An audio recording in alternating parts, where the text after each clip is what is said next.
नमस्कार.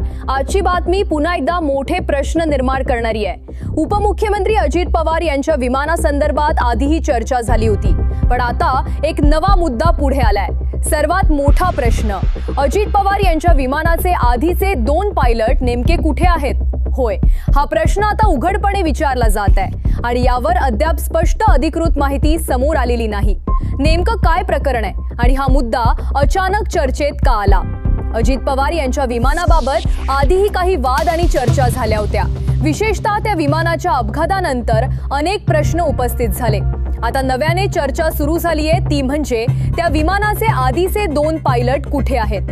माहितीनुसार त्या विमानासाठी पूर्वी 2 वेगळे पायलट कार्यरत होते, पण सध्या ते पायलट कुठे आहेत, त्यांची भूमिका काय होती आणि त्यांनी अचानक काम का सोडलं, याबाबत स्पष्ट माहिती समोर आलेली नाही.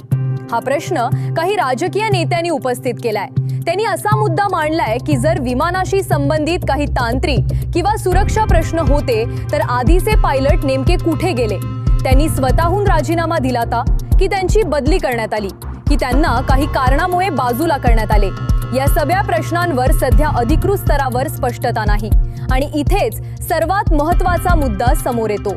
विमान सुरक्षा हा अत्यंत संवेदनशील विषय आहे. सध्या उपलब्ध माहितीनुसार या 2 पायलट्स बाबत कोणतीही सविस्तर अधिकृत माहिती जाहीर करण्यात आलेली नाही. नाव, सेवा स्थिती, त्यांनी काम का सोडलं, की ते अजूनही संबंधित क्षेत्रात कार्यरत आहेत, याबाबत स्पष्ट खुलासा झालेला नाही. यामुळेच राजकीय आणि प्रशासकीय वर्तुळात चर्चा सुरू आहे. काही जणांचा असा सवाल आहे की जर सर्व काही नियमांनुसार आणि पारदर्शक पद्धतीने झालं असेल तर मग ही माहिती सार्वजनिक का केली जात नाही? आता इथेच प्रेक्षक म्हणून तुम्हालाही प्रश्न पडत असेल, खरंच काही लपवलं जात आहे का, की हा केवळ राजकीय आरोप प्रत्यारोपांचा भाग आहे? या संदर्भात अधिकृत प्रतिक्रिया काय? सध्या या मुद्द्यावर अधिकृत स्तरावर सविस्तर निवेदन समोर आलेले नाही.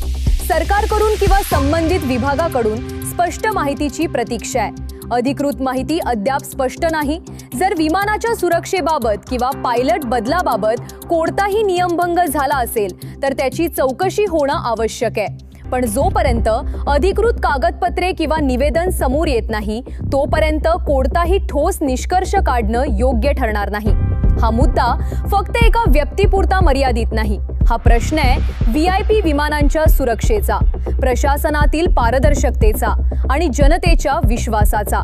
जर कोणतीही माहिती लपवली गेली असेल तर त्याचा परिणाम जनतेच्या विश्वासावर होऊ शकतो आणि जर सर्व काही नियमांनुसार झालं असेल तर स्पष्ट माहिती देणं अधिक योग्य ठरेल. कारण आजच्या काळात माहिती दडवली जाते असा संशय जरी निर्माण झाला तरी तो प्रशासनासाठी घातक ठरू शकतो. आणि हा मुद्दा आता केवळ तांत्रिक राहिलेला नाही, तो राजकीय आणि सार्वजनिक चर्चेचा विषय बनलाय. आता सर्वात महत्त्वाचा भाग, जनतेच्या मनातले मोठे प्रश्न. 1. त्या 2 पायलटची सध्याची स्थिती काय आहे? 2. त्यांनी स्वतःहून सेवा सोडली की त्यांना हटवण्यात आले? 3. विमानाशी संबंधित काही तांत्रिक किंवा सुरक्षा समस्या होत्या का? 4. जर सर्व काही सुरळीत होतं तर माहिती सार्वजनिक का केली जात नाही? 5. या संपूर्ण प्रकरणाची स्वतंत्र चौकशी होणार का? हे प्रश्न सध्या अनुत्तरित आहेत आणि जोपर्यंत स्पष्ट उत्तर मिळत नाही तोपर्यंत चर्चा सुरू राहणार हे निश्चित. पुढील काही दिवसात या विषयावर अधिकृत स्पष्टीकरण येण्याची शक्यता आहे. जर विरोधकांनी हा मुद्दा अधिक जोरात मांडला तर चौकशीची मागणीही होऊ शकते.